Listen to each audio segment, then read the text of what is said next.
আসসালামু আলাইকুম। ওয়ালাইকুম সালাম। নাম সেতু, আপনার নাম প্রিয়া তাই না? আমি আমার বন্ধুর কাছ থেকে খবর নিচ্ছি, বুঝছেন? আমি যখনই জানতে পারছি যে আপনার নাম প্রিয়া তখনই বুঝছি যে আপনার সাথে আমার কোনো না কোনো একটা ঘটনা ঘটবে। আপনার ভিতর না কেমন যেন একটা ব্যাপার আছে। আমার মনে হয় আমার আর আপনার খুব জমবে। আপনাকে পছন্দ হয়েছে, পছন্দ হয়েছে তো? আপনি তোমার নামটাই বলতে দিলেন না, কেমনে বুঝবো যে আপনার আমার পছন্দ হয়েছে কি হয় নাই? কোনদিন দেখা হয়েছে? কোনদিন দেখছি আপনাকে? না মানে দেখেন নাই। কথা হয়েছে কোনোদিন? তাহলে পছন্দ হবে কি করে? না একটু বেকুব আছেন তাই না? একটু মনে হয় আছি আর কি। আপনি একটু বাঁচালো। আচ্ছা আমি তারপর ফোন দেবো না দেখবি। বদমেজাজের ছেলের সাথে তুমি কথা বলবো না। আরে আমি বদমেজাজ কখন দেখালাম আমি আপনাকে? বুঝলি কথা প্রতিদিনই আপনার আমি একটু কথা বললাম তাতে আপনার গায়ে লেগে গেল, এটা তো বদমেজাজের মানুষের লক্ষণ। আমি কোনো বদমেজাজের ছেলের সাথে কথা বলবো না, আপনি মাইনাস পয়েন্টে আছেন। মাইনাস কোন মানে? -5। আরে সমস্যা নেই, ওরকম পাঁচ কম করবো, বুঝছেন?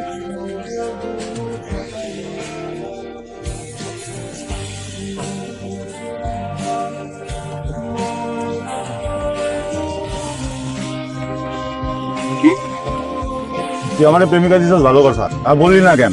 ওই মেয়ে অন্য ধর্মের। তুই আমার জীবন পয়সা দিতেছে, আমি তো পুরো ব্যস্ত।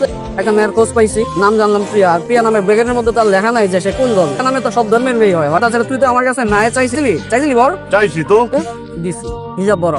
এমনিতেও তো তুই আমার কাছে সময় স্পেসিফিক করে বলে দেস নাই যে আমি হিন্দু না বৌদ্ধ হতে হবে না মুসলমান হতে হবে না খ্রিস্টান হতে হবে, বলছিলি?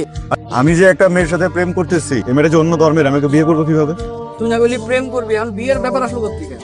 প্রেম করবো, বিয়ে করবো না? আমি কি করবো এটা বল? তোর কিছু করতে হবে না, আমি মায়ের ফোন দিয়ে বলতেছি যে শুধু তোমার লাগে আর যোগাযোগ করবো না। কেন থাকবো না?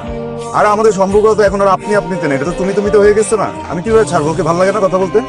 না হলে নাই, এটা এমনিতে হয় না অমনিতে হয় না। আমি এক ধর্মের, মেয়ে আর এক ধর্মের, দুদিন পরে এটা এমনিও ছাড়া ছেড়ে যাবো, বুঝছিস না? শেষ হয়ে যাবো, এটা আগে ছেড়ে কি লাভ? কোনো কথা বলতে ভালো লাগতেছে, একটু কথা বলি। কি হয়েছে? এরকম করে পালাইছো কেন? কোনো সমস্যা? অনেকগুলো সমস্যা। প্রথম থেকে বলি, হ্যাঁ? সমস্যা নাম্বার 1, লজ্জা পেয়ে দিচ্ছি। মেয়ের সাথে দেখা করতে আসছি তো ও কাঁপতেছে। সমস্যা নাম্বার 2, আমার বিশ্বাসই হইতেছে না যে আমার একটা গার্লফ্রেন্ড আছে। হাঁটায় কান্না আসতেছে, এক কাজ করতেছে না, তবে সিরিয়াসলি লাগতেছে। তুমি যে বদমেজাজি আর বাচাল এটা তো দিন জানতাম। আসলে একটা সিনেমা, তোমার পয়েন্ট কাটা গেছে, -10 পয়েন্ট কাটা। তারপরে বুঝে খাবো? আমি চটপটি ফুচকা খাই না, বলছি না? ভুলে গেছো না? তাহলে কি রেস্টুরেন্টে বসবো? স্টুডেন্ট মানুষ রেস্টুরেন্টে বসাবে, জানি তো পকেটে টাকা পয়সা নেই। কিছু খাবো না, চাই হাঁটি, সামনে হাওয়া বাতাস আছে, একটু বাতাস খাই। কথা বলবো? অনুমতি লাগবে না, এমনি বলো। কি করতেছো? সরি। কি? সরি। ভিতর দেখছি না নায়কের পা ধরে এরকম টান দেয়, পাটা উঠে আসে। তোমার উপরে টান দিচ্ছি, তুমি পড়ে গেলা। পা ধরে টান করতেছিল কেন? তুমি দেখা তো আর বারবার হবে না। আমি পায়ের বানিয়ে নিয়ে আসছি, পরে দেই। ঠিক আছে।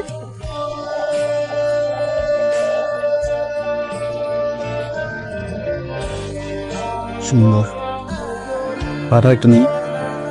মাপসা বাবা।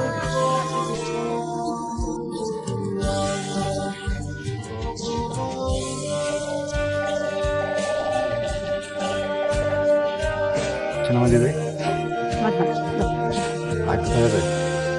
যাও।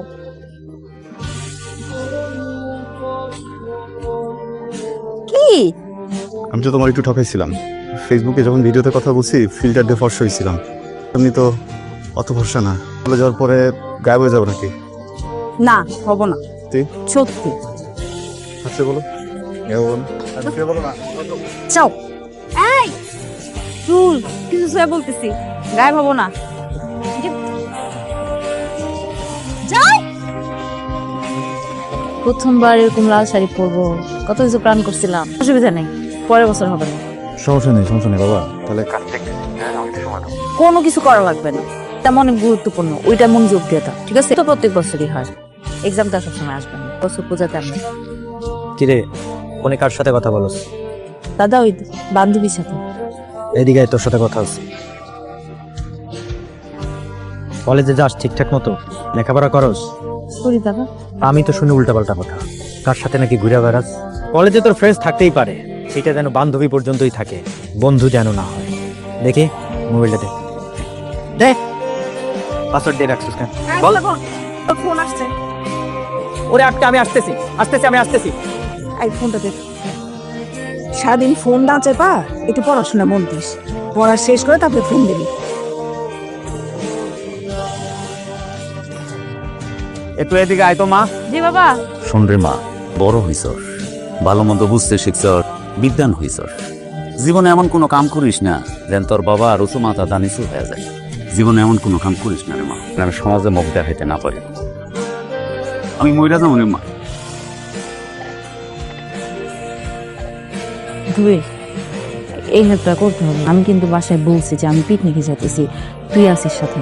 আমার ওর সাথে দেখা করাটা খুবই জরুরি, যাইতেই হবে, কিছু করার নাই। আর তুই যদি তোর ফোন দেয় মা, তুই বলবি ওয়াশরুমে গেছি বা বাইরে আসি, একটু দূরে আসি, তারপর পরে কনফারেন্স করে আমরা একটু। আর খবরদার এর আমার বাড়ির আশেপাশেও আসবে, তো চিনিস না, আমার দাদা যদি জানতে পারে আমাদের মায়েরা থাকে, তো খুব সাবধান, একদম কাকপোক।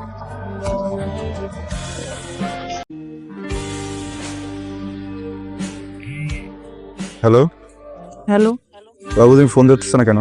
আমি দেখি আমার শরীর খারাপ নাকি? না, আমার মনে কেমন যেন কামড় দিতেছে, পর থেকে না খুব খারাপ লাগতেছে। তুমি একটু ভিডিও কল আসো। একটু পরে কথা বলবি, ভিডিও কল। এই, কি হয়েছে তোমার? আরে ডাক কিসের? চেহারা কি হয়েছে তোমার? তুমি ডাকতেছো কেন? কি হয়েছে তোমার? বলো আমারে, বলতেছো না কেন? কি হয়েছে তোমার? দাদা জেনে গেছে তোমার আমার কথা। তোমারে মারছে কে? প্রিয়া তোমারে মারছে কে? দাদা, পরিবারের সম্মানের দিকে তাকায়া আমি চুপচাপ আছি। আমার মেয়ে যদি কোনো দোষ না করতো, টুকরা টুকরা করে গাঙ্গে ভাসায় দিতাম। তোমার বোন যদি এরকম কোনো অনৈতিক সম্পর্ক করতো, তুমি ভাই হয়ে প্রতিবাদ করাতে, তোমার উপর যদি এরকম কেউ আচরণ করত, তোমার মা কি করতো? তোর মা তো আছে না বাবা? তুমি এক কাজ করো, আমারও মাইরা ফেলাও, ওর বাবারেও মাইরা ফেলাও, আমার ঘর বাড়িতে আগুন জ্বালা দাও, তোমার যত লোকজন সব নিয়ে আসো। আর আসো কেন? হ্যাঁ, আমার মেয়ের কাইটটা ভাষায় দেবো, কিন্তু তাও একটা মুসলমানের ঘরে আমি দিব না। কি হয়েছে? ওকে মারেন আন্টি। কি করবি? আমারে মারবি? আমার ছেলেরে মাইরা হয় নাই? আন্টি, এই বাড়ির মেয়েকে ভালোবাসি, ওই বাড়ির একজন সদস্যর গায়ে হাত দিচ্ছি। পরিবার যে আমাকে মেনে নেবে না এটা আমি জানি। 5 বছরের সম্পর্ক তো মাথা কাজ করতেছিল না আন্টি। আমি না জানতাম না ও হিন্দু, আমি শুধু নামটা জানতাম। এরপর কথা বলা শুরু করছি। ও হিন্দু, অনেক চেষ্টা করছি কথা না বলার। এতদিনের সম্পর্কে না কখনো সাথে আমি ঝগড়া করিনি, বাজে নজরে ওর দিকে তাকাইনি, কোনো বাজেভাবে স্পর্শও করিনি। একজন এইভাবে মারছে, আমি মুখে দাগ দেখে সত্যি মাথায় কাজ করতেছিল না। মুখে আর কখনো এরকম দাগ দেখতে চাই না আন্টি। ওকে একটা কথা দিবেন, আপনি আর কখনো ওর গায়ে হাত দেবেন। আর ওকে যখন বিয়ে দিবেন, এমন একটা পরিবার দেখে বিয়ে দিবেন যে পরিবারে কেউ ওর উপর অত্যাচার না করে, ওকে না মারে, ওকে কষ্ট না দেয়। ইল্লো আর কখনো আমার সাথে যোগাযোগ করতে পারবে না। কথা দিলাম। কথা দিলাম।